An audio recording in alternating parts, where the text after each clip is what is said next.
El sistema del complemento. Esta es una clase de poquitas diapositivas. Vamos a dividirla en dos videos. Y el sistema de complemento, pues es un sistema conformado por proteínas plasmáticas que se descubrió hace más de un siglo cuando se empezó a hacer experimentos en donde se removían las células del sistema inmunológico, se removían los glóbulos blancos y se encontraba que aún así el suero solito, ¿verdad? Sin las células, era capaz de eliminar bacterias de cultivos, de bacterias, ¿verdad? Entonces, había algo allí en el suero que tenía actividad bactericida, por ejemplo. Entonces, empezó a estudiarse hasta que se descubrió, ¿verdad? Ese que está compuesto por diversas proteínas, más o menos alrededor de unas 30 proteínas que se encuentran en el plasma, que conforman un 15% de las globulinas plasmáticas. Recordemos que las globulinas son producidas en el hígado. Y inclusive, bueno, la más abundante de estos elementos del complemento es la C3, que es una beta-globulina. Y son proteínas, ¿verdad?, que son consideradas también proteínas de fase aguda. Esas proteínas que se producen en el hígado son liberadas a la circulación en forma de zimógenos, pues ellas tienen actividad enzimática, pero se encuentran inhibidas en el momento de que son liberadas a la sangre. Esto, bueno, tiene obviamente la función, ¿verdad?, de evitar pues su activación, que su activación, ¿verdad?, sea muy regulada. Vamos a ver cómo funciona eso después. Y bueno, las proteínas de complemento tienen muchas funciones. Una de las más importantes es la opsonización. La opsonización es como un tipo de marcaje que hace el complemento. El complemento se puede unir, por ejemplo, a una bacteria, unirse pues a la pared de un hongo, puede unirse a anticuerpos y los marca para ser eficientemente fagocitados, ¿verdad?, ya sea por monocitos, por macrófagos, neutrófilos, etc. Entonces, eso es la opsonización. También tienen función de quimiotaxis y activación de leucocitos. Esto una vez que las proteínas de complemento se han activado y que esa activación sucede en forma de cascada, pues algunos subproductos de esa activación pues tienen la capacidad de ejercer quimiotaxis, ¿verdad?, de ejercer pues atracción de otras células inflamatorias y del sistema inmune en general y activar pues en forma directa a leucocitos para pues manejar alguna infección, por ejemplo. Son capaces también de provocar la lisis de bacterias y otras células que se encuentren como extrañas, ¿verdad? Por ejemplo, pensemos en células que pueden ir de un trasplante, un tejido. Y entonces el sistema de complemento pues es capaz de llegar y producir agujeros prácticamente en esas células y bacterias y provocar entonces la muerte por lisis de las mismas. También constituyen una interfase entre la inmunidad innata y la inmunidad adquirida, ¿verdad? Esto lo vamos a ver más adelante, ver cómo se conectan esa inmunidad innata y adquirida a través de procesos que se llevan a cabo a través de la activación del complemento. Luego también participan en la eliminación de complejos inmunes. Recuerden que un complejo inmune es cuando encontramos, ¿verdad?, unidos anticuerpos con sus antígenos específicos. Entonces, cuando están unidos, ¿verdad?, esos complejos inmunes, pues muchas veces esos complejos inmunes se forman encima pues de un microbio, ¿verdad?, un hongo, una bacteria. Puede ser que se formen encima de restos de una célula, encima de, o que más bien se depositen sobre membranas y que produzcan pues la activación del complemento y la inflamación del tejido. Eso es muy importante, que vamos a explicar un poquito más adelante. Pero el complemento también entonces ayuda a marcar esos complejos inmunes para ser eliminados por fagocitosis. También restos de células que sufrieron apoptosis.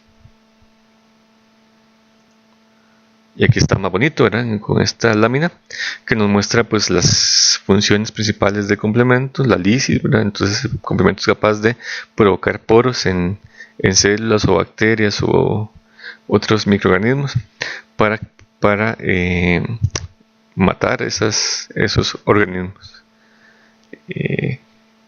Lisis. Después, opsonización, ¿verdad? Son capaces de marcar, digamos que eso es una bacteria, ¿verdad? Eso es otra bacteria. Y estos triangulitos son el complemento que llega y se pega y produce entonces un marcaje a esas bacterias para que sean más fácilmente fagocitadas. Las vuelve muy deliciosas para fagocitosis.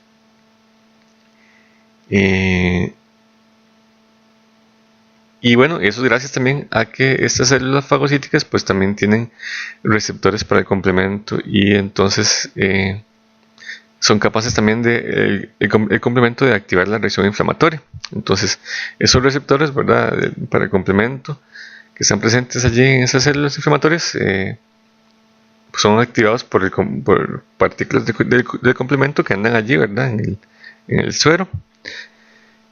En el plasma, perdón, y entonces son capaces de activar a estas células para que migren, ¿verdad? También es la función de la quimiotaxis, ¿verdad? Para que migren hacia los sitios desde la sangre, ¿verdad? Hacia los sitios donde son ocupadas, porque allí están sucediendo, por ejemplo, alguna infección.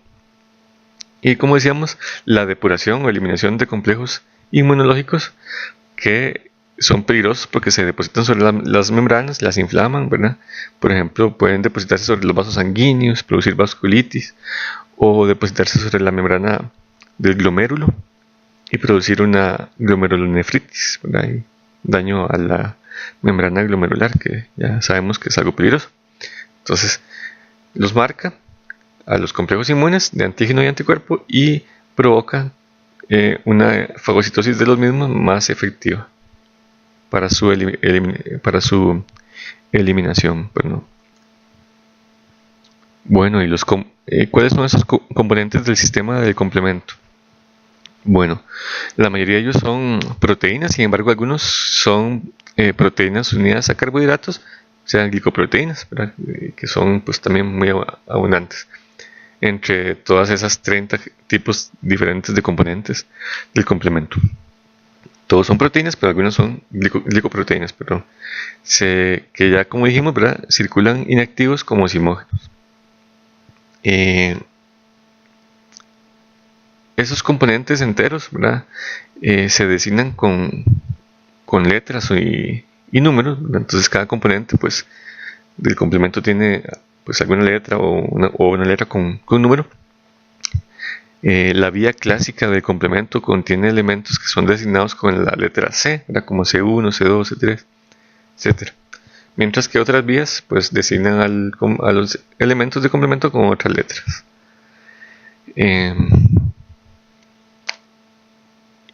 Una letra con un número, ¿verdad? O una letra sola indica que ese componente del complemento está entero todavía no ha sido metabolizado. En tanto que cuando un elemento del complemento se ha activado o ha sido metabolizado por la cascada propia del complemento, va a generar fragmentos, 2 fragmentos. Y esos 2 fragmentos se van a designar con la letra A minúscula o con la letra B minúscula. Como una generalidad, los fragmentos del complemento más grandes y que participan pues más directamente sobre los microorganismos se denominan como B, mientras que los fragmentos más pequeños y que generalmente se liberan al suero, a la circulación, se designan como la letra B, con la letra A, los más pequeños. Esto con excepción del elemento C2 del complemento, que allí más bien, y es por una razón histórica, el elemento más grande y activo sobre la membrana pues es el fragmento A, cuando el C2 es partido, ¿verdad? por la cascada del complemento. Entonces, repitiendo, ¿verdad? La nomenclatura del complemento pues es a través de letras y números. En la vía clásica se designan con la letra C, C1, C2, C3, etc. Mientras que en otras vías se utilizan otras letras o números. Y cuando está una letra con número o una letra sola, indica que son elementos completos, enteros, íntegros, que no han sido metabolizados, no han sido partidos por la cascada de complemento, mientras que cuando han sido partidos se denominan de manera diferente. Por ejemplo, si el C1 se rompe, ¿verdad?, por la activación de la vía, entonces se puede romper, por ejemplo, en fragmentos C1A, C1B, C3A, C3B, ¿verdad? Y el elemento que se designa como B es como una generalidad en el componente más grande, mientras que el componente o fragmento más pequeño en que se dividió el componente se designa con la letra A, con excepción de C2, en donde es al revés. Ya vamos a ver. Entonces veamos aquí en este pequeño diagrama que les dibujé el elemento del complemento C2, que es la excepción, ¿verdad? Pues al activarse la cascada de complemento se divide en sus dos componentes, en dos fragmentos. El más grande, en este caso, que es una excepción, se denomina C2A. En el resto de componentes de complemento, el más grande más bien se designa con la letra B. Pero en este caso, que es una excepción, ¿verdad?, se designa con la letra A. Y es, como yo les decía, el componente más grande es el que por lo general se va a unir a la membrana de la bacteria, por ejemplo, y a partir de allí, estando unido, pues sigue participando en la cascada del complemento, activando otros de los elementos que son simógenos para activarlos, ¿verdad?, para que cumplan su acción. Mientras que los fragmentos pequeños, como una generalidad, pues se denominan con la letra A, excepto en C2, que ya sabemos que es una excepción, y se denomina con la letra B. Y van a ser elementos más solubles y que van a cumplir otras funciones, generalmente la activación de las células del sistema inmunológico, la desgranulación, ya sea, ¿verdad?, o puede ser que provoquen quimiotaxis, ¿verdad?, etcétera. Entonces tienen otro tipo de funciones, ¿verdad?, que no van a ser pues directamente sobre la membrana del microorganismo.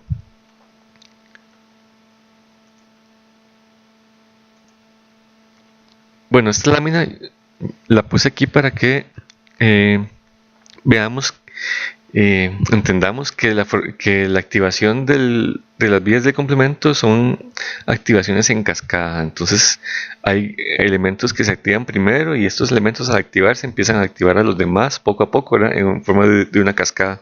El siguiente que se activó pues activa a otros, y ahorita vamos a ver cómo funciona eso de una manera más integrada.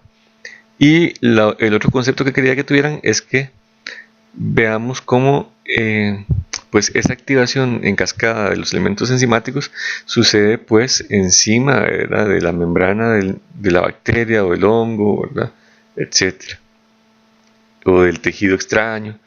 ¿Ven? Entonces está sucediendo allí encima, ¿verdad? Los elementos se van quedando ahí pegados, van formando complejos enzimáticos conforme se van añadiendo más componentes, de los componentes grandes, ¿verdad?, generalmente los B, y van produciendo entonces esos complejos enzimáticos que van activando otros elementos de complemento, siempre sobre la superficie pues del microorganismo. Muy bien, entonces hasta acá quedamos pues con la primera parte. Vamos a la segunda parte de la clase en el siguiente video, en donde vamos a pues entender la parte ya de la cascada y las diferentes vías de activación del complemento, que esta vez la parte un poco más compleja, en el siguiente video.